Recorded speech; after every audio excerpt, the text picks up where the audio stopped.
I'm Chris Harrington, the 48-year-old son and fourth child of Carl, a corporate attorney, and Mary, a nurse.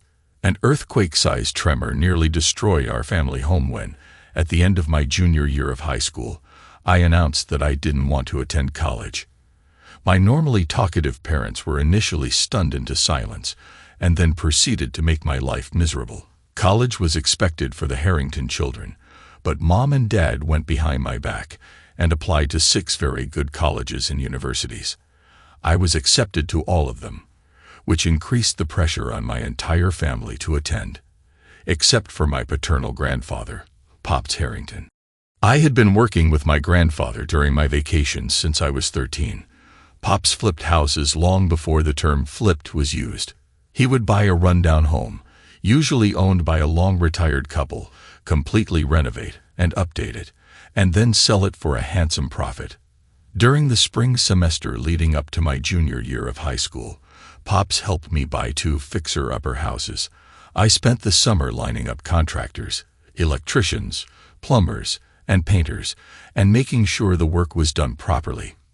2 days before Labor Day, the unofficial end of summer, I sold the second house.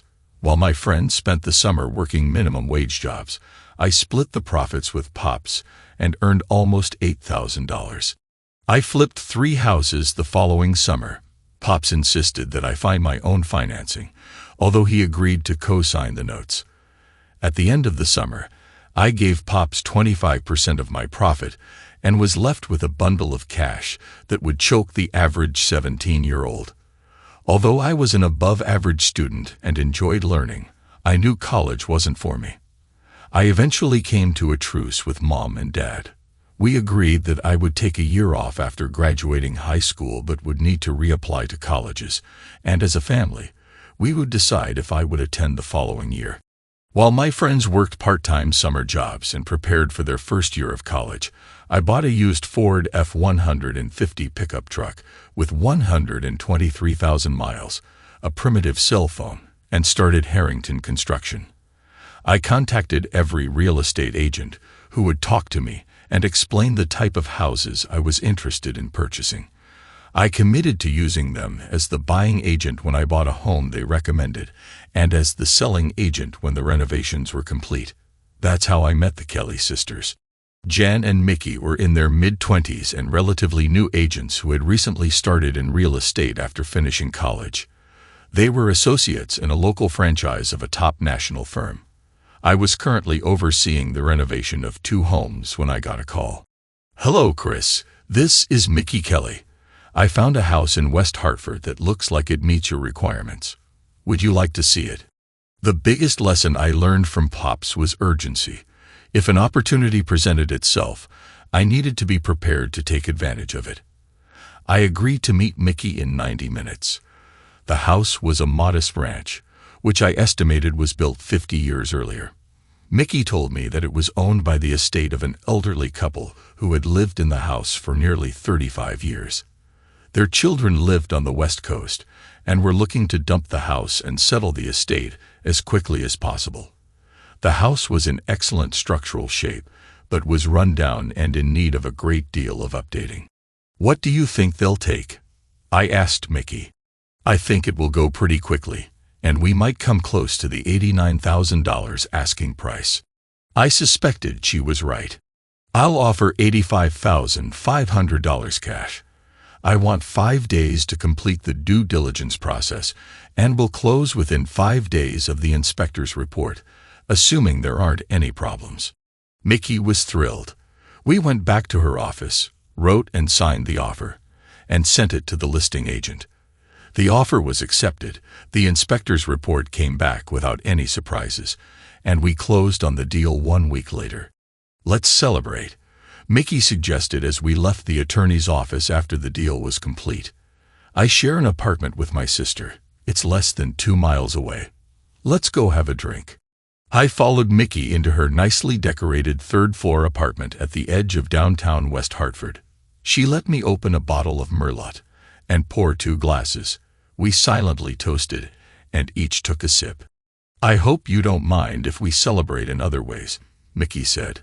Pops had taught me a great deal about the real estate business, including the fact that female agents were often grateful to work with contractors who might buy and sell multiple houses in a year.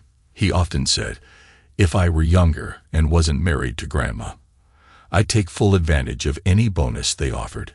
Mickey leaned in and kissed my lips. When she pulled back and saw the smile on my face, she leaned back in and pushed her tongue into my mouth. It was a very aggressive kiss. I held my wine glass in one hand and slid my hand down Mickey's back, patting her small, round, athletic bum and pulling her against me. We kissed and groped for a few minutes before Mickey backed away. She handed me her glass of wine, and with an ear-to-ear smile, we had wild sex. After that, I was only 18. Although I'd had a fair amount of sex, most experiences were fumbling and ultimately unsatisfying backseat romps with high school dates. I'd also become friends with benefits with 3 real estate agents, including a 43-year-old married woman who I credit with teaching me most of my sexual skills. Mickey, on the other hand, was amazing in her own way. I did have an affair with Mickey's sister Jen, who was also amazing. The next 5 years flew by. When I showed my parents my financial information after the first year, they agreed that I was doing very well. They were disappointed that I wasn't going to college, but could see my passion for the real estate business and supported me 100%. Starting my second full year in business, I was flipping a dozen to 15 houses a year. I was also actively looking for apartment buildings with 6 to 12 units. I'd fix each unit as tenants left and hold onto the property for the rental income. I quickly discovered that managing rental property was a royal pain in the rear. Not wanting to receive calls at 3 a.m. about broken toilets, I hired a real estate management company to handle my rental properties and all the associated problems. Mickey and Jen both got married within 2 months of each other. I was invited to both weddings and assumed that our playdates, including several threesomes with the sisters, were a thing of the past. I was 24 years old when Mickey and Jen invited me to dinner with their husbands. Their younger sister, Kate, was a recent college graduate and had been teaching at a Hartford area elementary school for 1 year. Kate had gone to school on a swimming scholarship and was stunning. She was taller than her sisters, standing at 5 feet 9 inches, weighing 135 pounds, with red hair and hazel eyes. Her athletic build was highlighted by long, trim legs and the most gorgeous hips ever. Even better than her physical appearance was her personality. She was smart, genuine, and had an easy laugh. I had a ball getting to know her over drinks and dinner, even though we were with her sisters and their husbands. I was thrilled when she agreed to let me drive her home to her parents' house at the end of the evening. We were approaching a Dunkin' Donuts shop when Kate suggested we stop and talk, since it was the first time we were alone. After getting our drinks, we found a table that afforded us a little privacy. "Listen," Kate started, "you seem like a nice guy, and under different circumstances, I think I'd like to get to know you. I'd like to get to know you too. What are your concerns? I know you've been friends with my sisters for a few years, and I know they're 30-something. I'm pretty sure they cheat on their husbands. How does that affect you and me? I won't ask if you've ever slept with either of them," Kate continued. "But if we dated, even if we went exclusive, you can't date my sisters. Deal?" I agreed. "You should also know that I'm not in my 30s. I have some experience, but I've only been intimate with men I've been in committed relationships with. The number isn't that high." Kate and I started dating. When I asked her out for the 4th time, I invited her to my home for a private dinner, and I was thrilled when she agreed. I picked her up at her folks' house, and I think she was shocked when I pulled into the parking area behind my home. I no longer lived in a condominium. Pops and Grandma Harrington had died within 3 weeks of each other 4 years earlier. They were incredibly generous to their children and grandchildren, leaving substantial properties from Pop's lifetime work. I inherited their old farmhouse on 73 acres in a small rural town just 20 minutes from Hartford. The acreage was filled with fruit trees, fruit bushes, and vegetables. The land was leased to a local farmer, and the income from the lease allowed me to support the property without investing my own money. It took me almost a year to decide to renovate the 30-year-old farmhouse and barn, and another 2 years to finish the project. When it was complete, I owned a beautiful home. The outside was neat as a pin and kept the distinct look of an old traditional farmhouse. The inside had been gutted, and several walls were removed, giving the house a modern, open look. I'd also renovated the barn, pouring a concrete floor and converting it into a giant garage and storage area. The back corner was turned into a gym, and the second-floor loft was converted into a modern office, now home to Harrington Real Estate and Construction. In truth, the office was my man cave. My company only had one employee, me. I bought, renovated, and either sold the property or rented it.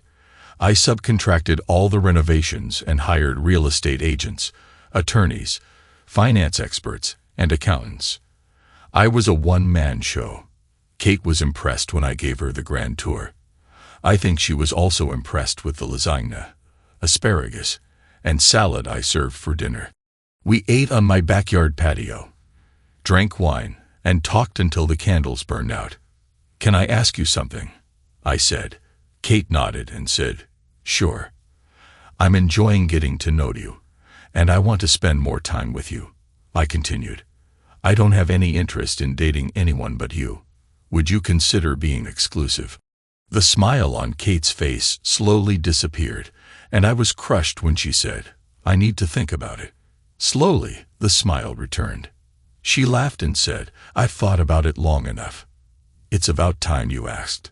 She jumped into my lap and kissed me. It took nearly 45 minutes to make it to my king-sized bed on the second floor of the house. We slowly kissed, touched, and undressed each other the entire time. When we finally fell onto the mattress, wrapped in a hug, I was the happiest man alive. I'll admit that my only concern was that I might compare Kate to her sisters and be disappointed in the quality of sex.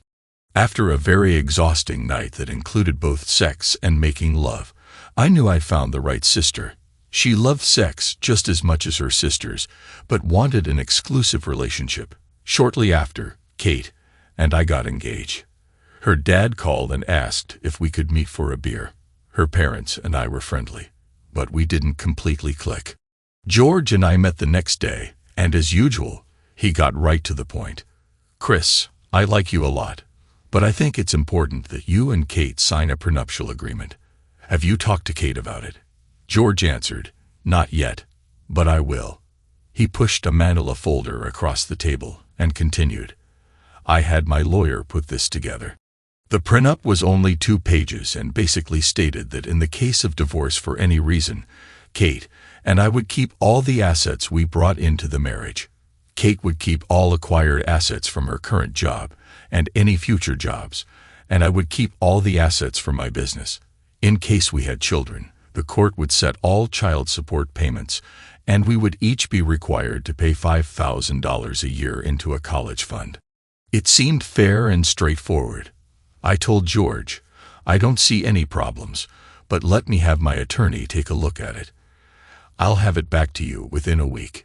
Kate and I were married at the end of her second school year, and we took a 2-week honeymoon vacation to several Caribbean islands. While on vacation, we conceived a honeymoon baby, and Kay was born 9 months after our wedding. Our second daughter, Kara, arrived 16 months later, followed by the baby, Carla, 2.5 years after. Life was mostly good.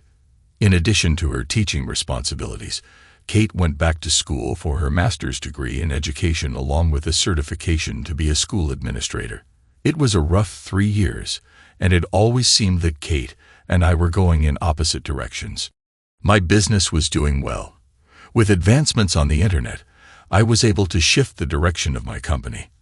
I got out of the renovation side of the real estate business and instead used online access to search for distressed vacation properties along the Northeast coastline and in ski country in Maine, New Hampshire, Vermont, and upstate New York. When I found an appealing property, I conducted the usual due diligence, bought the property, and immediately sold it to someone who wanted to renovate it, In real estate terms, this type of transaction is known as a wholesale flip. I obviously wouldn't make as much money on each flip, but instead of 12 to 15 regular flips a year, I was completing 75 to 100 wholesale flips. I continued to invest in residential apartments and currently owned 18 buildings with a total of 124 units. Because I had an above-average reputation within a challenging industry, I also became a partner in an investment group that loaned money to flippers. It was one of the top companies of its kind in the Northeast. The most interesting part of the change in direction for me and my companies was that the amount of time I worked on a daily basis dropped. Instead of 60-hour work weeks, including traveling from renovation project to renovation project and locating new projects, my new responsibilities required between 20 and 30 hours per work week. I was able to devote more of my precious time to my family. An average workday consisted of getting up at 4 a.m. and exercising for an hour. I get my loving wife and kids up to the smell of a formal breakfast every morning and have a healthy homemade lunch prepared for them to take with them. I kissed my wife and kids goodbye and watched the kids catch the school bus each morning. From 7:30 until 1 o'clock in the afternoon, I attended to work. I touched base with all of my real estate contacts looking for new wholesale flips, read the reports on our loan company, and completed 1,000 small details necessary in my line of work.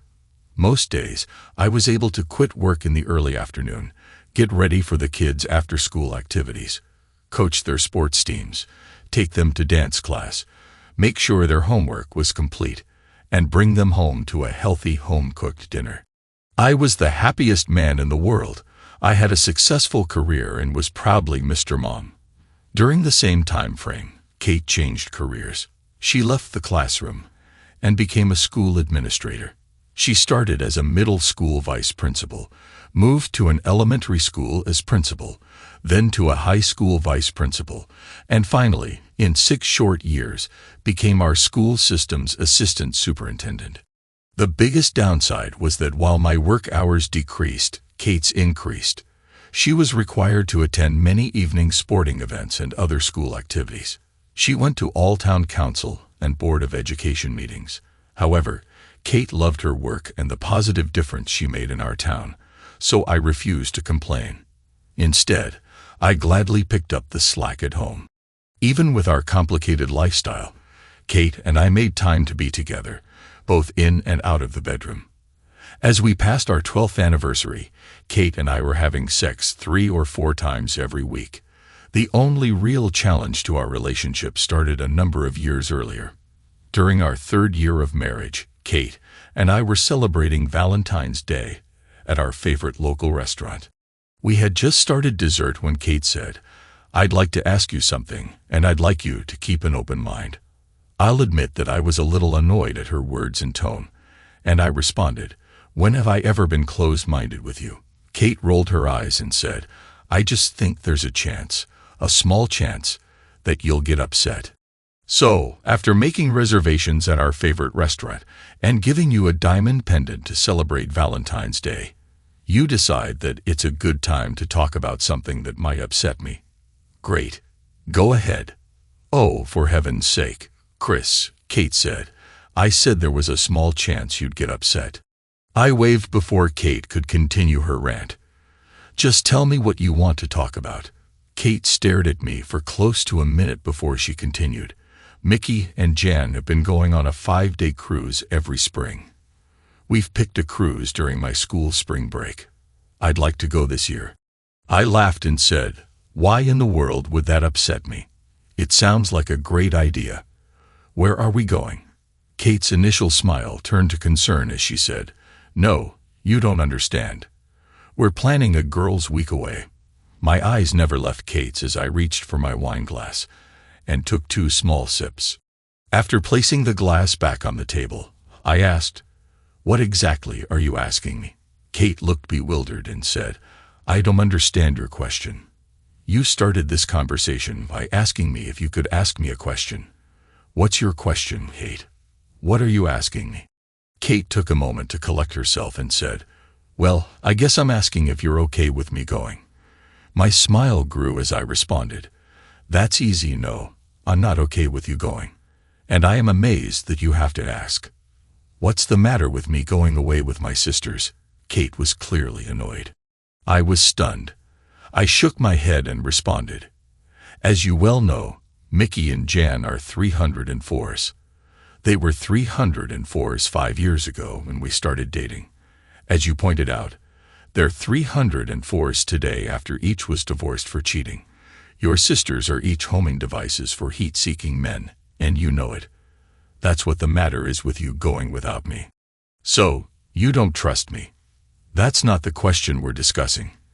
You asked if I was okay with you going away to dance, drink, and lay around in bikinis on a week-long cruise with your 304 sisters. I'm not okay with that, and never will be." Kate took a few moments to calm herself before she said, "You can't tell me I can't go." "Once again, sweetheart, that's not what we're discussing. We are discussing my feelings about you leaving your family to go on vacation with your 304 sisters. I wish you would stop calling them 304s, Kate said. I shrugged and replied, "I wish they weren't 304s. Before we could continue, our waiter approached the table and asked if we were enjoying our dessert. When we agreed that it was delicious, the waiter said, "Our last course is a glass of our award-winning plum wine. May I bring it to you?" Before Kate could agree, I said, "No, thanks." I fished my credit card out of my wallet, handed it to the waiter, and said, "Please run the card at 20% for the tip and bring me the receipt to sign." Kate was indignant. She raised her voice and said, "We will be staying for the wine." To the waiter, she added, "And we'll take it now, thank you." I suspected that the waiter knew that despite giving my wife a beautiful pendant, I wasn't getting laid at the end of our date. I smiled at the waiter and said, "Bring my wife her wine, and bring her my glass too. When you've run my card, give it back to my wife, and call her a cab." The waiter's eyes almost popped out of her head as I tossed my napkin on the table, stood, and headed to the coat room for my jacket. After starting the car, I looked at the clock and gave Kate exactly 3 minutes to pay the tab and make her way to the parking lot. She made it with 7 seconds to spare and was fuming as she climbed into the car. "Don't you ever embarrass me like that again. Do you understand me?" I drove for half a mile before I calmly responded, "We just finished a discussion where I was informed that I can't tell you not to go away for a week with your 304 sisters. If that's the case, you can't tell me not to embarrass you in public, and I'll do it any time I want." Kate was flabbergasted. I'd never talked to her like that before. She wisely decided to remain quiet for the remainder of our drive. I parked our car in the barn while Kate made her way to the door that led into the house. I climbed the stairs to my office. "Where are you going? We're not finished talking. Come to the house now."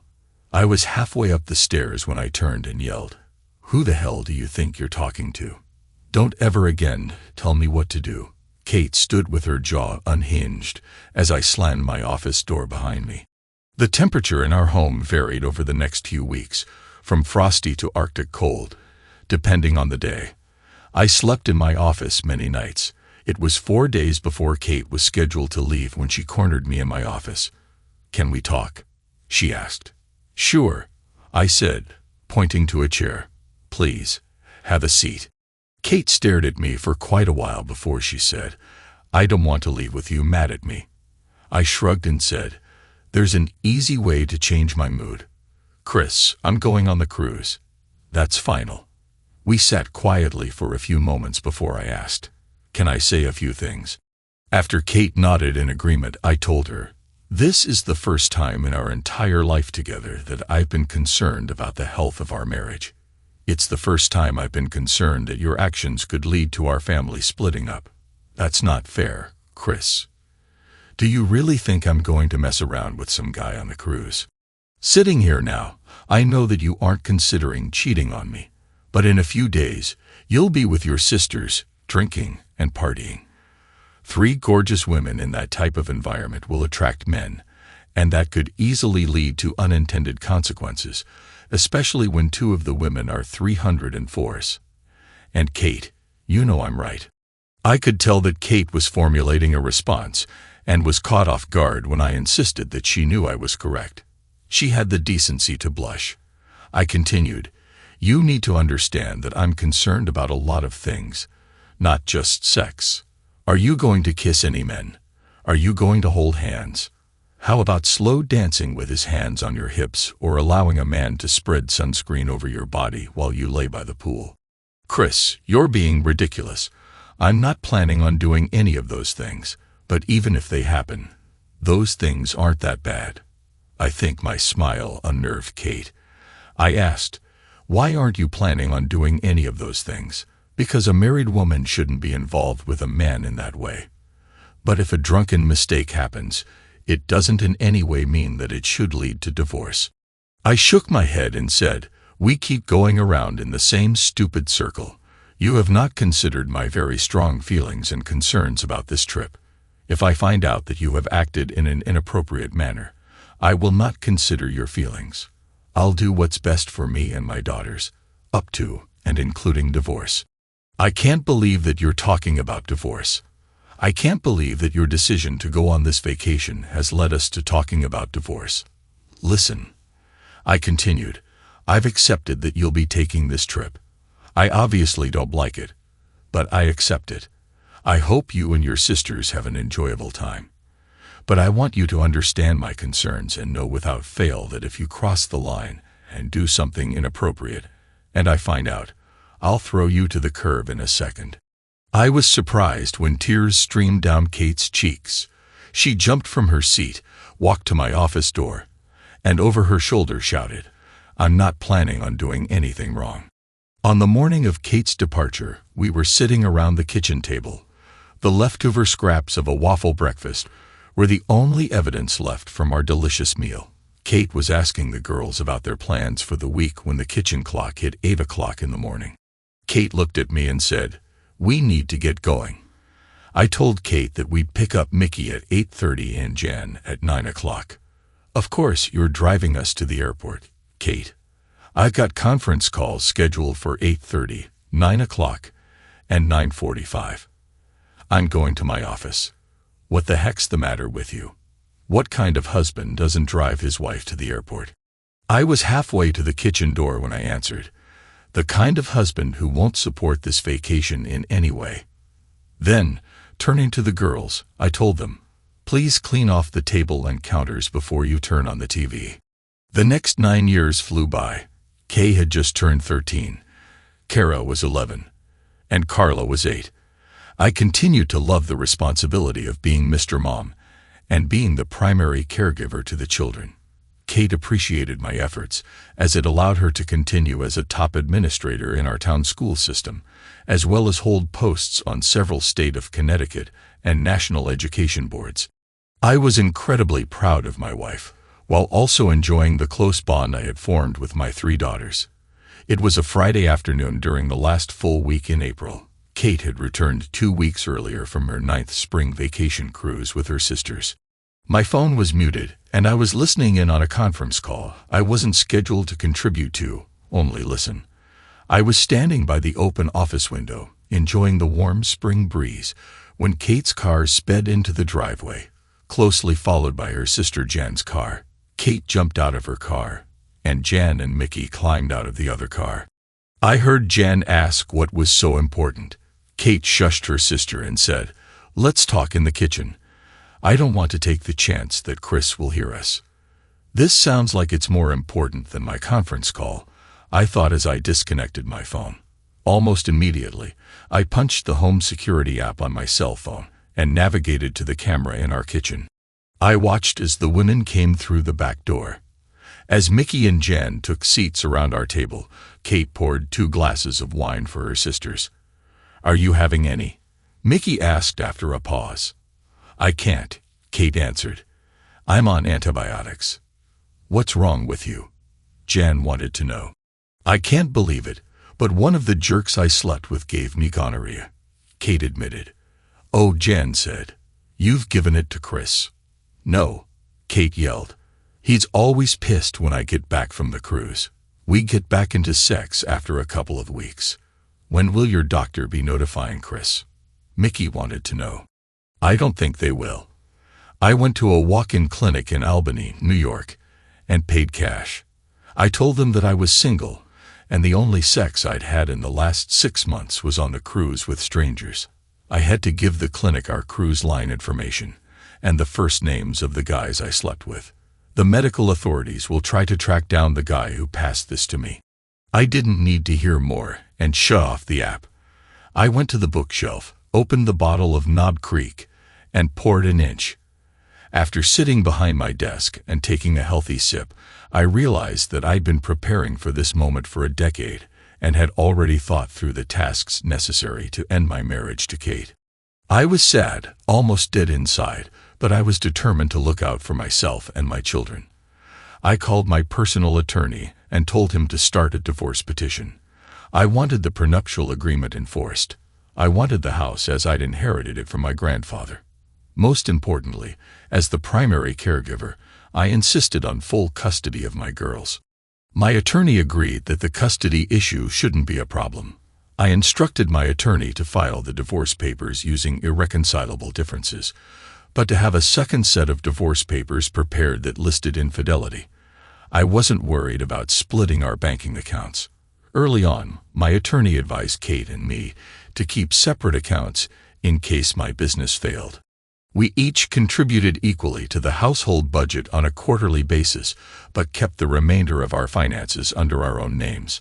I did cancel 2 joint credit cards and paid off the balance using our household budget account. 30 minutes after hearing the fateful conversation, I grabbed the rest of my drink and headed to the kitchen. The girls' conversation died down as I came through the door. Kate looked at me and asked, "Bad day, honey?" I sat at my spot at the far end of the kitchen table, nodded, and said, "Yeah, real bad." The group looked on with interest as Kate asked, "Do you want to tell us about it?" As I was thinking about my response, we heard Kate coming through the front door. Her best friend's mom had given her a ride home from middle school. Kay skipped into the kitchen, hugged her mom and aunts, then circled the table and wrapped her arms around my neck. Kate hadn't seen her aunts since they had left on their most recent cruise. Kay filled her aunts in on her school and sports activities. They teased her about a boy who had a crush on her. I looked around the table, and everyone but Kate was absorbed in the conversation. Kate looked at me with a worried expression. A few minutes later, we heard the school bus stop in front of the house, and soon after, the front door crashed open. Kara followed, and Carla ran into the kitchen.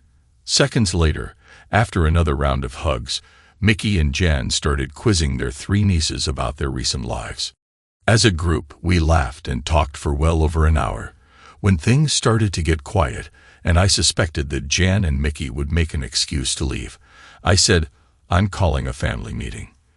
Then, looking at my sisters-in-law, I added, "You'll each be impacted by our discussion. You're welcome to stay."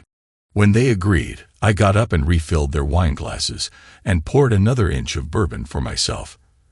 After placing the glasses back on the table, I asked Kate, "Would you like some wine?" Kate smiled, shook her head, and said, "No, thank you." Kara laughed and said, "Wow, Mom doesn't want a glass of wine on a Friday afternoon. What's the occasion?" We all laughed, and Kate began to answer. "I drank a little too much on the cruise. I'm trying to lose a few pounds." "That's a relief," I said. "What a relief?" Kate asked, her face turning white when I answered.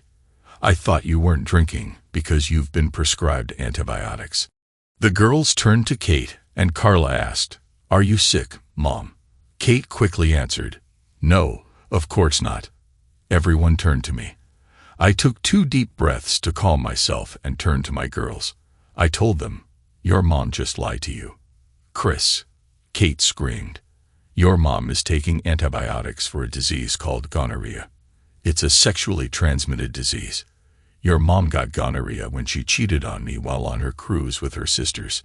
"Girls, your father is lying. Go to your room immediately," Kate ordered. No one moved, except for the girls who turned their heads in my direction. I took my time and slowly told my girls, I have every confidence that you know deep in your hearts that I would never lie to you about something this important. Go to your rooms now. Like a tennis match, the three little heads turned from Kate to look back at me. Girls, you need to know that I've been in contact with Mr. Phillips. You know he's my lawyer. He's writing up the divorce papers over the weekend, and he'll make sure that Mom gets a copy next week. Kate's eyes were filled with rage as she exclaimed, How dare you involve our children in this private matter? Looking at Kate with as much disdain as possible, I answered, On Tuesday, Alan will be filing the divorce petition. Our private matter will be very public in just a few short days. Then, looking at my daughters, I told them, The next year will be very difficult for our family. I want to treat you with respect and tell you the truth from the start. I want you to know that I am not at fault. Your mother has caused this mess. She cheated on us, she's thrown our marriage away, and she's split up our family. As I watched every reaction from my daughters, I wasn't surprised by the tears and sobs coming from Kara and Carla. I was surprised by the lack of emotion in my oldest girl. She seemed determined as she said, Dad, I want to tell you something important, but I'm afraid you'll hate me. I reached past my sister-in-law, Jen, and took Kay's hand in mine. Hating you isn't a possibility. I was confused when Kay broke down crying. She turned and looked at Kara. When Kara nodded in silent agreement, the two girls hugged and cried together. Look at the mess you made. How dare you upset our family like this? Kate said. I was closely watching Kay and Kara as Kate spoke. Her words didn't impact the girls. Instead, Kay calmed herself and said, 2 years ago, after Mom came home from her cruise, she was sitting right here with Aunt Jen and Aunt Mickey. We were upstairs in Kara's bedroom. Kay pointed above her head, indicating Kara's room, and continued, I heard Mom, Jen, and Aunt Mickey talking through the vents. They laughed and bragged about who had the most sex on the cruise. They described some really gross things that I remember word for word, but I don't want to repeat them. I remember everything too, Dad, Kara chimed in. Sorry I didn't tell you, Kay added. I'm sorry too, Dad, Kara said. Kay continued, We know what Mom did was very bad, but we were afraid to tell you. I continued to hold Kay's hand and reached for Kara. Little Carla didn't understand everything that was going on but didn't want to be left out. She moved next to Kara and joined the hand-holding. I told all 3 girls, You don't need to be sorry. Your mother and aunts should have never put you in the position to hear about their disgusting behavior. It's their fault, not yours. I won't live with Mom after the divorce. I want to live with you, Kay said. I was surprised that Kay had thought that far ahead. I was gratified and proud when Carla and Kara nodded in agreement. Kate decided to take that moment to continue her stupidity. The mother always gets custody in a divorce. If your dad doesn't stop this nonsense immediately, you will be living with me. I guarantee it. All 3 girls looked distressed and turned to me. I smiled and explained. In most cases, the mother gets primary custody. Kay groaned until she saw me raise my hand. I continued. They are given custody because, in most cases, the mom is the primary caregiver. Let me ask you a few questions. You don't have to answer out loud. The girls nodded for me to continue. Who makes you breakfast every day? Who packs your lunch for school and cooks dinner? Who does the grocery shopping each week? Who is home with you every evening while your mom is at her meetings? Who takes you to the doctor for your annual physical or when you're sick? Who coaches your sports teams and volunteers to chaperone school field trips? Who takes you to dance class and theater rehearsal? As an afterthought, I asked, Can you think of a single thing that your mother does on a regular basis that contributes to our family? Kay jumped up from her seat, circled the table, and leaped into my outstretched arms. It's you, Dad. You're our caregiver and the best dad ever. As Kay finished, her 2 sisters joined us in a giant group hug. I waited until we were calm and then said, Go to your rooms, girls. Your mother and I need to talk. I received 3 juicy kisses on the cheek. The girls ignored Kate, Jan, and Mickey as they headed out of the kitchen. They were leaving when I instructed, "Girls, I don't want you eavesdropping. Please go to Carla's room." Given the raw emotions of the situation, I was happy to hear 3 giggles and a chorus of "Okay, Dad. It looks like you won." I said to Mickey and January. I could tell they didn't want to respond, but I forced their hand. "What do you mean?" Mickey asked. "I wanted a faithful and loving wife, and you wanted Kate to be a 304. You've won." Mickey had the decency to groan. "I'm not a 304, Chris." I laughed and responded, "Your gonorrhea-infested hole is proof that you are a 304. Stop. Please act like an adult. We don't need vulgar language." Jan jumped in, trying to defuse the situation. "It was only 1 week a year, Chris. Kate has a stressful job, and she lets loose while we're away." "It isn't a big deal," Jan explained. I couldn't help myself when I said, "If I wanted a 304 for a wife, I would have married you or Mickey." "Screw you, Chris," Mickey continued. "You never complained when you were with us." There were nods of agreement from the sisters. "Let's see. I was 19, single and foolish." I paused before asking, "Once you introduced me to Kate, did I ever accept any of your many invitations to continue?" Everyone at the table knew the answer. No one said a word. "I don't want a divorce. I'm going to fight to keep our family together." "Luckily, Kate, I don't need your permission to divorce you. I've instructed that the divorce proceed under the terms of irreconcilable differences. If you fight me, I'll have the court issue an order to have you tested for STDs. I think the gonorrhea that's infesting you will prove you're a cheater. Then I'll change the terms to infidelity, and the world will know the truth." "Hey, sis," Jan piped in. "We're going to get out of here and give you two some privacy."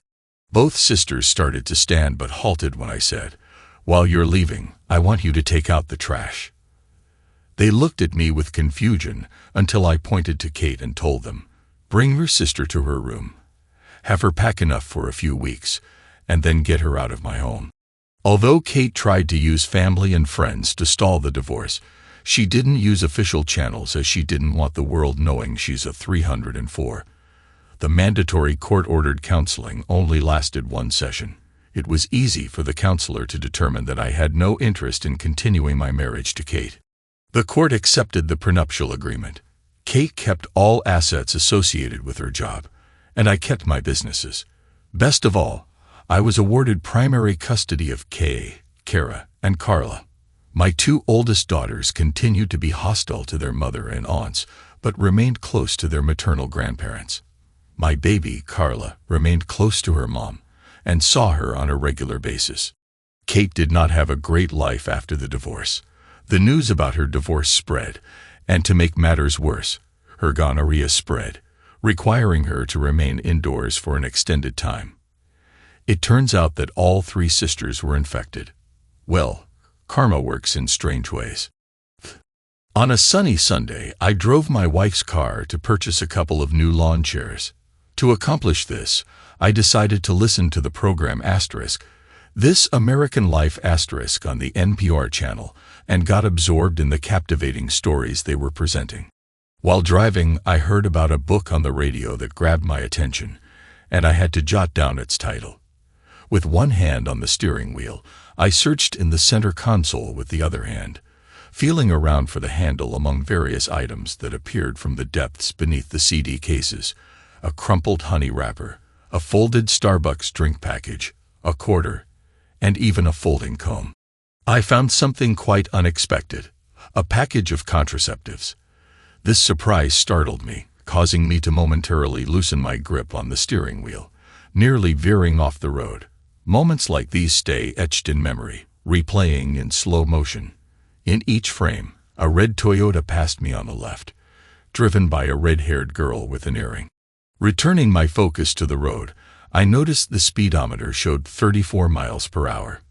Dust particles had settled on the dashboard, a reminder of the passage of time. Anticipating a green traffic light, I felt a sense of assurance. Beneath the windshield, crushed beetles offered evidence of previous journeys. However, when I retrieved the CD case, its rough edges unexpectedly scratched my wrist, catching me off guard. These unusual sensations disrupted my train of thought, making it difficult to think clearly. Amidst this confusion came the question: is it mine? Had I ever contemplated infidelity? Thoughts, unlike images, tend to be messy and bewildering. Perhaps I worried about guilt stemming from inadvertently revealing a potentially dark secret, or maybe fear overwhelmed me. It's possible I harbored doubts about having done something wrong. I meticulously combed through every corner of the car, starting with the glove compartment and ending in the trunk. I even checked all the doors and scrutinized the seats. Finally, my efforts paid off when I found a small package hidden beneath the passenger seat, cleverly concealed in a plastic bag from a supermarket.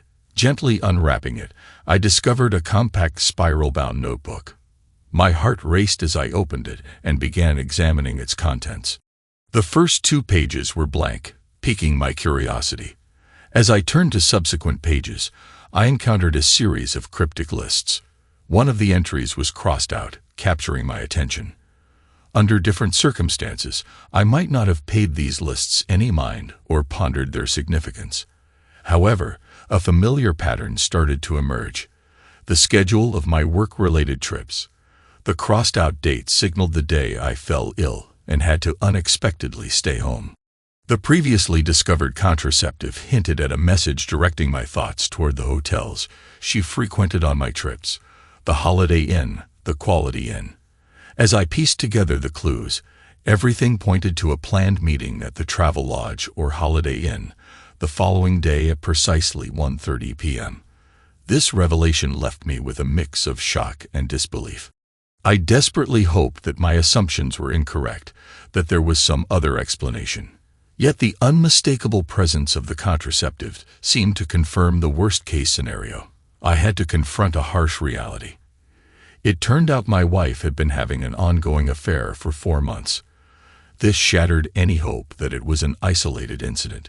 The evidence indicated she had indeed cheated on me, and with serious intentions.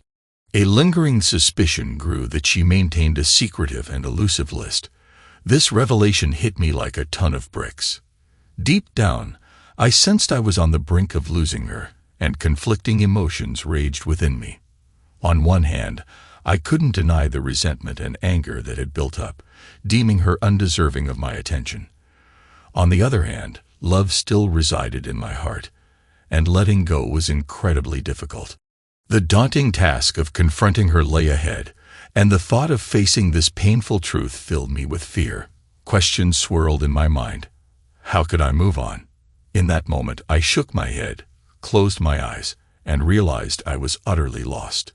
Doubts consumed me. Was she involved in something illegal? Did she have a hidden business on the side? Why the need for such secrecy? What if her affections had shifted to another person, even another woman? Uncertainty and confusion overwhelmed me, ensnaring me in a tangle of emotions. Lacking sufficient information about the situation, I felt entirely unsure how to approach her and initiate a conversation. Thoughts of what she might say raced through my mind. Would she express remorse with words like, "I'm sorry, my love. I never wanted you to find out. Please find it in your heart to forgive me. I must leave you because I've made a grave mistake." Or would there be accusations and blackmail in her explanations, claiming she was compelled into an affair with an unknown person? Perhaps she'd shift the blame onto me, asserting that my absence and suspicions of infidelity had driven her to seek revenge. The potential scenarios seemed endless, and I couldn't predict what she might actually say. I was at a loss for what to do or think. I had read enough about infidelity to understand that a woman can have an affair because of her own misfortune, and this suggested that perhaps I was to some extent to blame for this situation. My sense of self remained intact. It wasn't the end of my life. I experienced mixed emotions: resentment, anger, sadness, confusion. And in those dark hours, I wondered if I had made the wrong choice in life, if I was inherently flawed, if I needed to turn into someone else. That night, I put on the mask of a busy man. When Sherry tried to start a conversation about a book she was reading, I pretended to be focused on work, saying that I had a difficult week ahead and couldn't shake the anxiety. "I'm sorry, my love, I'm feeling a little tired." She retired to the bedroom to immerse herself in reading.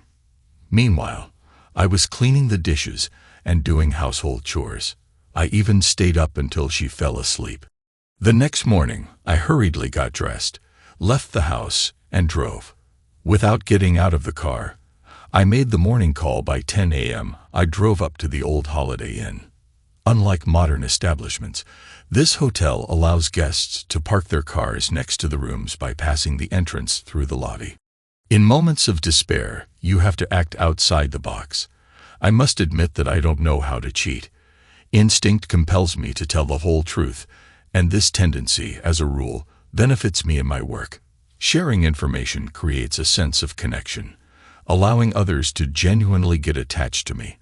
Or maybe they just pretend to be friendly in order to gain additional knowledge. Ideally, I hope that everything will happen according to the first scenario. However, I have long since given up the idea that business contacts can be considered real friends. "Hello," I greeted the receptionist. "I think my wife has to meet someone here at 1:30 p.m. His reaction was subtle. I suspected that she might be having an affair and wanted to find out the identity of her companion. A skeptical expression appeared on his face. "I just want to see the surveillance footage." His doubt was obvious. "I'm afraid I can't grant you access, sir. With all due respect to you, there are doubts about your intentions. This hotel is responsible for the safety and privacy of its guests, not for your personal investigations. There is a possibility that you may pose a threat to this woman. I apologize for assuming that she is your wife without getting confirmation." He said that, as my first boss had said, when I enter uncharted territory, additional time should be allocated since rarely everything happens as expected. If my life were a detective novel, I could slip a $20 bill to the desk clerk unnoticed to gain access, but I'm not one of those who resort to such tactics. On the contrary, as an experienced negotiator and manager, I'm able to find mutually beneficial solutions. The receptionist and I struck up a conversation, and soon he realized that it would be beneficial for the hotel if I watched the security monitors in his presence, which would ensure transparency of my actions. Realizing that if I left, I would be able to monitor the territory outside the hotel, and he would be powerless to prevent any unpredictable actions, such a scenario could lead to legal consequences for the hotel. So it became obvious that, to reduce the risk, it was necessary to keep me on the hotel grounds. I find great satisfaction in reaching agreements that satisfy both sides. As a gesture of goodwill, I treated us to lunch at Subway, choosing for myself a classic sub with tuna, and for him chicken with bacon and ranch. After parking the car on the other side of the street, I went back to the hotel, and we watched the local news together at noon. During our communication, I openly shared information with him, discussing details related to the notebook and contraceptives. During our conversation, he talked about his personal life, shared stories about his family, including his nephew's imprisonment and his father's health problems. While enjoying the sandwiches, we started a conversation about fat, calories, and various eating methods, during which he mentioned his attempt to follow the Atkins diet. We agreed that the most difficult aspect of any diet is maintaining the achieved weight. It was as if we quickly became friends, knowing that our paths would most likely never cross again. Exactly at 1:25 p.m., she arrived. After parking the car at the back entrance, the farthest from the street, she remained sitting inside, engrossed in a telephone conversation. I could clearly see her face through the monitor. After finishing the conversation, she looked at her reflection in the rearview mirror, absently twirling a strand of hair in her hands. Suddenly, at exactly 1:30 p.m., an elegant blue BMW stopped next to her on the driver's side. A tall gentleman with a shock of brown hair got out of the car. He walked easily to the hotel entrance, handed over the room key, and looked back in the direction of my wife. In response, Sherry opened the car door, took one last look at her reflection, and confidently walked toward the man waiting for her. As she passed him, he gently wrapped his arm around her waist, pulling her to him. The hotel door closed behind them, sealing their private moment. The idea of an affair is easy to understand. We all used to be fond of it. But with effort and time, you can recover from such an affair. By acknowledging your pain and recognizing the underlying causes, you can choose to return. The most destructive outcome would be a connection with my worst enemy, a betrayal so cruel that it would make me feel as insignificant as the dirt on someone's shoe. It becomes almost impossible to escape doubt about the honesty of your own views or the presence of a fatal flaw in decision-making, leaving you attracted to false personalities.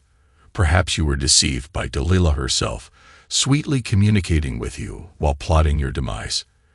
This situation neither aligns with the best nor the worst options. It resides in the murky middle, where complexity deepens. It encompasses two betrayals, one by your wife and another by someone else. If the other party is merely a golf buddy, or someone of little significance, say the husband of one of your wife's friends, their betrayal carries limited weight. They are just another disrespectful person. However, if this person turns out to be your father or brother, a close family member, their betrayal might hurt even more than if it were your wife. After all, a wife isn't related by blood, and though you might feel so angry that you could end up physically fighting with your brother, you might ultimately prioritize your family ties over your marriage. She began an affair with my best friend Tom, betraying not only our friendship but our marriage.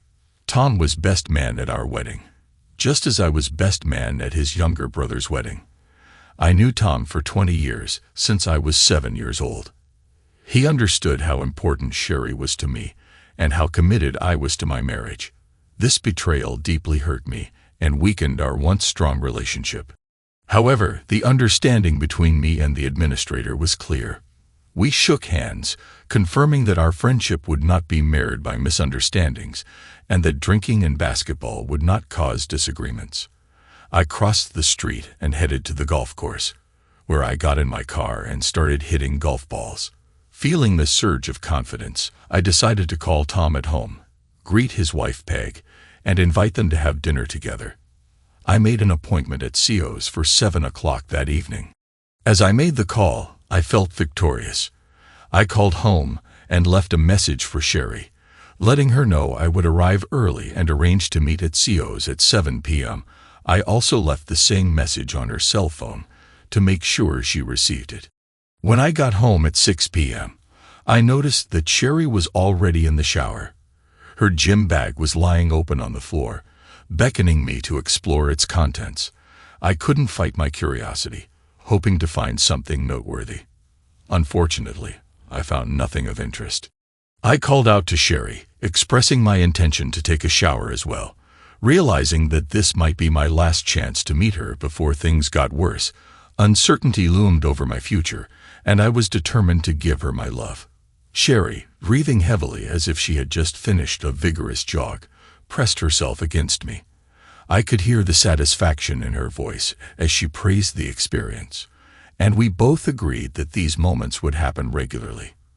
Her passion and genuine interest in me dispelled my doubts, and I felt a deep connection in that moment. As I pondered my next steps, I decided to meet Tom and Peg as I had planned at the restaurant.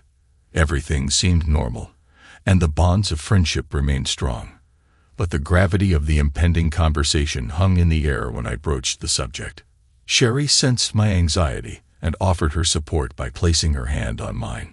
I asked what they would do if they found out their best friend had betrayed them, or if their spouse had an affair with their best friend.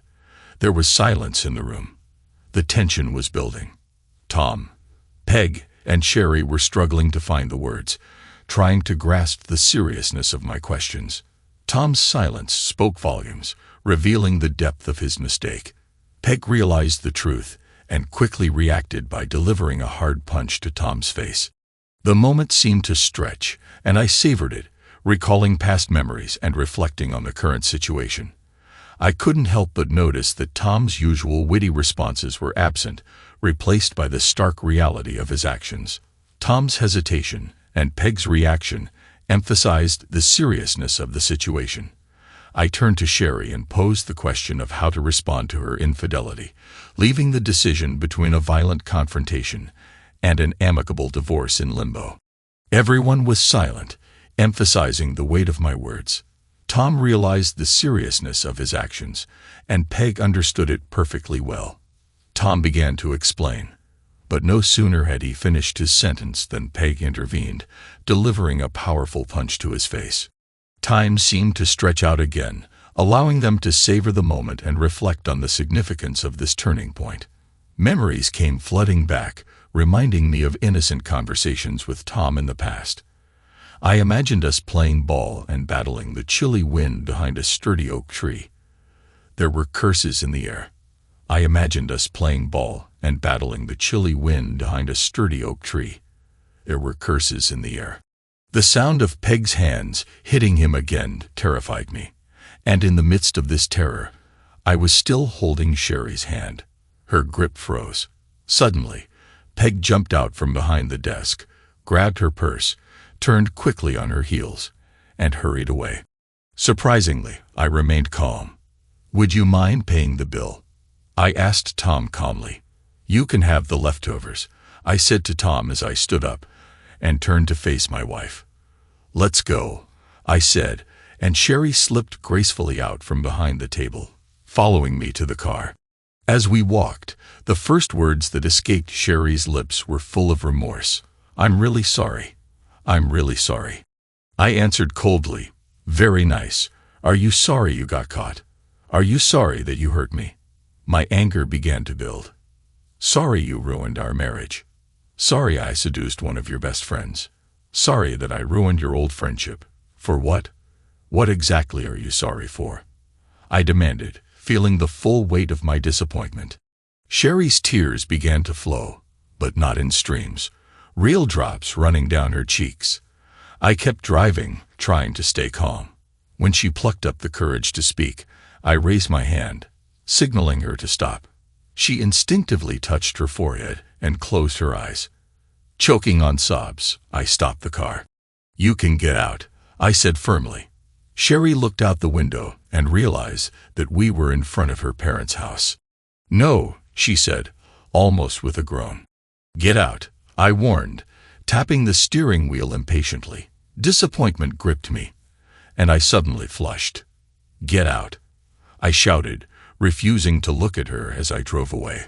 When I arrived home, my initial plan was to pour myself a strong drink and mindlessly watch TV until sleep overcame me. But then something clicked in me. I opened Sherry's closet, overcome with a lot of emotions and uncertainty, and I fixated on her clothes. I started tearing them off hangers, desperately grabbing buttons, trying to tear the seams. Anger grew within me, and I headed to the kitchen, returning with a chef's knife. Fueled by passion, I forcefully cut her clothes, slicing through the fabric with the knife. Drink had taken over me, pushing me to act on impulse. I impulsively lit a fire in the fireplace and tossed our wedding album into the flames. In a fit of rage, I collected a handful of her underwear, one by one, and tossed them into the fire, captivated by the sight of each piece catching fire.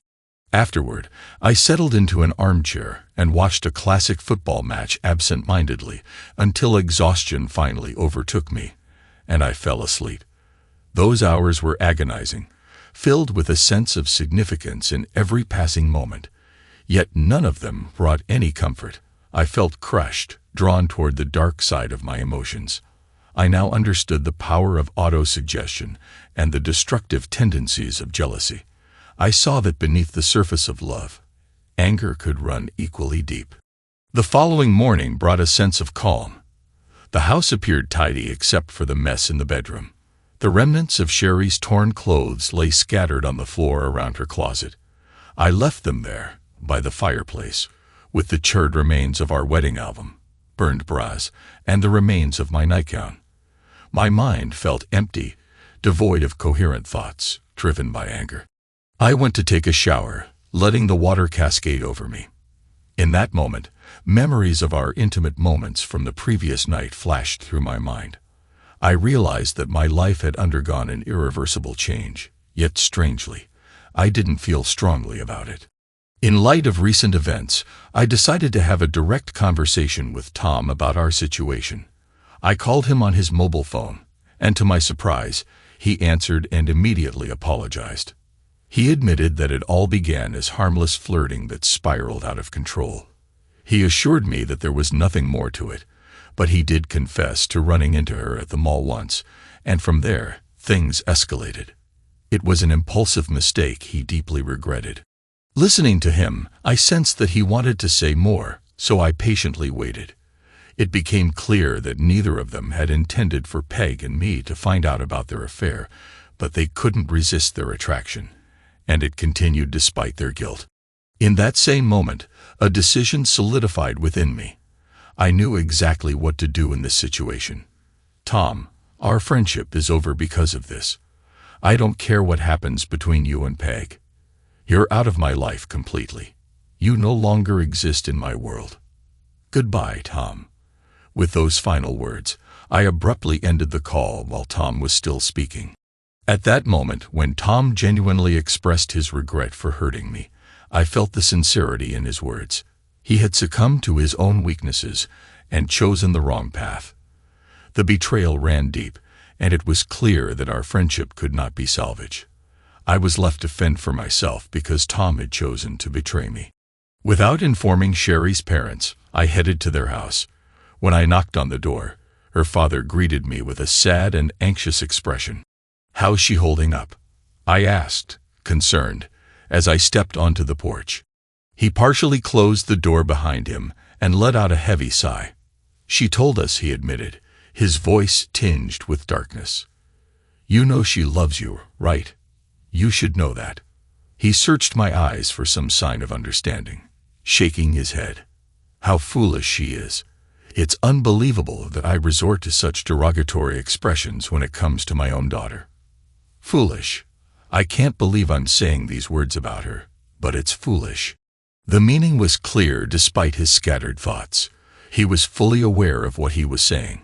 Sherry made a mistake, a significant one, but still just a mistake. With effort and time, we can get past it. Foolish, so foolish. The name-calling might persist, but we have to overcome it. "Can I come in?" I asked Sherry's father. "My foolish daughter is in the kitchen." As I sat down at the kitchen table, I struggled to find the right words. Sherry looked pale, her eyes swollen from crying. Her mother stood silently beside her, and her father sipped water from a glass in small sips. Finally, I took a deep breath and outlined my decision. "Here's what I've decided," I began, and Sherry nodded, her face reflecting the pain I had felt the day before. "I'm going to file for divorce. There's no point in discussing the possibility of saving this marriage. The weight of your betrayal hangs in the air. You betrayed me, our marriage, and everything I believed in. You've caused me immeasurable pain, and I doubt you'll ever fully grasp the extent of what you've done. I know you love me, and it's because of that love that I'm choosing to divorce you. I want you to feel the pain of losing me and live with that burden." In a moment of emotional turmoil, she made a guttural sound. It's really unsettling how similar the sounds we make in moments of pain are to the sounds of pleasure. But let me clarify. My further intentions are you listening, Sherry? I asked, seeking some form of acknowledgement. Sherry didn't respond verbally but lowered her head in silent agreement. "As soon as the divorce is finalized, and that won't happen quickly, we can consider the possibility of rekindling our relationship. But there's one condition. You must prove that you're a good person, and then we can start dating again." I looked into Sherry's eyes, recognizing the sadness and pain etched on her face. "I want you to understand that I once loved you, and now I'm giving you the opportunity to make me fall in love with you again. But know that I'm not going back. This marriage is now history. If you truly love me, you'll do your best to win me back." Sherry nodded, her lips tightly pressed together as she contemplated the weight of my words. During the divorce, Tom was no longer considered my friend, and I hardly spoke to Sherry. We sold our apartment, and Sherry moved back in with her parents, while I searched for a new apartment. I ran into her father only a few times, and our conversations were casual and superficial. I didn't inquire about Sherry, but in these brief meetings, I made it clear that our agreement still stood. The divorce was officially finalized in just 4 months, a little less time than Sherry had spent in an affair with Tom. Peg reached out to me twice after the restaurant incident, but I told her about the divorce from Sherry and made it clear that I would only consider rebuilding our relationship if she distanced herself from both Tom and her own actions. To my surprise, Peg didn't attempt to contact me again. Instead, through mutual acquaintances, I learned that she and Tom sought counseling for their relationship. Meanwhile, I embarked on a vacation filled with adventure, engaging in activities like hiking and rock climbing in Chile. I thoroughly enjoyed it as physical activity served as a therapeutic escape, clearing my mind completely. Upon my return, I found a message from Sherry on my work answering machine inquiring about our conversation. As I rode in a taxi home from the airport, I decided to call her. I dialed her number and greeted her with a casual hello. The whole affair with infidelity and divorce had forced me to be more directed in my actions. I wondered whether she would call me after informing her of my recent return to the city. I asked if we should continue the conversation, propose meeting, and asked when she would be available. "What are you doing this afternoon? Would you like to grab a drink?" I suggested. When I arrived at the agreed-upon location, I saw her waiting in a booth, placing a glass of water in front of her. I took a seat and joined her. Our eyes met, and I nodded in greeting. I chose not to waste words, getting straight to the point. "Shall we discuss this further? Is there anything you want to say or suggest?" I asked, genuinely interested in her intentions. "I want to give this a chance," I added, emphasizing my desire to move forward. Curious about her own desires, I inquired, "What do you want?" Leaving no room for ambiguity, I sensed the tension building within her. She closed her eyes for a moment, seemingly pondering her next words. "Should I apologize? What should I do?" she finally asked, seeking guidance on the way forward. "I should also mention that I'm expecting a baby," she whispered, her words causing my eyes to immediately fall to her stomach. It became evident that her dress was deliberately loose, probably to conceal the pregnancy. The problem was I didn't know whose child it was. After this revelation, Sherry began to cry. I was in such shock that I couldn't find any words. I silently took her hand and escorted her to a clinic for a DNA test. I was too bewildered by this unexpected news to think rationally. "Does Tom know about your pregnancy?" I asked in a trembling voice as we drove to the clinic. She replied that Tom had ignored her message about the pregnancy. I was ready to explode with anger at that pathetic excuse for a man. We remained silent for the rest of the journey. After the DNA test, I took Sherry back to her parents' home, and I awaited the results with a sense of anticipation. Almost all night, I lay awake, unable to sleep, tossing and turning in bed. In the afternoon, I received a call from the clinic informing me that the DNA test results were ready. I quickly hopped into my car and drove to the clinic, and what I discovered was incredibly distressing. I was not the father of the unborn child. I sat in the car for about an hour, overcome with sorrow and tears. "It's all settled now. Sherry and I can't be together anymore." I conveyed this news to her via a text message, also attaching a photo of the DNA test result. After sending this message, I received numerous calls from Sherry, but I didn't want to engage in conversation with her or see her again. I also made a serious decision to purchase a house far away from Sherry and Tom in an effort to leave the past behind once and for all. It's been 7 months since I blocked Sherry and all our mutual acquaintances. I bought a small house and try my best not to dwell on the past with Sherry. My work and involvement in sports helped me with this. I have a girlfriend with whom I spend weekends away from work, and we have a great time together, but I'm not looking for anything serious at the moment. Recently, I learned about Sherry's and her child's fate from my parents, and it brought me to tears. Following my message, Sherry became hysterical. which eventually led to a deep depression. She even refused to eat and spent entire days in bed. Due to this emotional breakdown, she gave birth to a premature baby girl who was diagnosed with Down syndrome. Now Sherry is raising the child on her own, living with her parents, who assist her with everything. Thanks to everyone who took the time to listen to today's stories. If you enjoyed it, please consider liking and subscribing if you haven't already. Feel free to share your thoughts on the events in the comments below. Take care.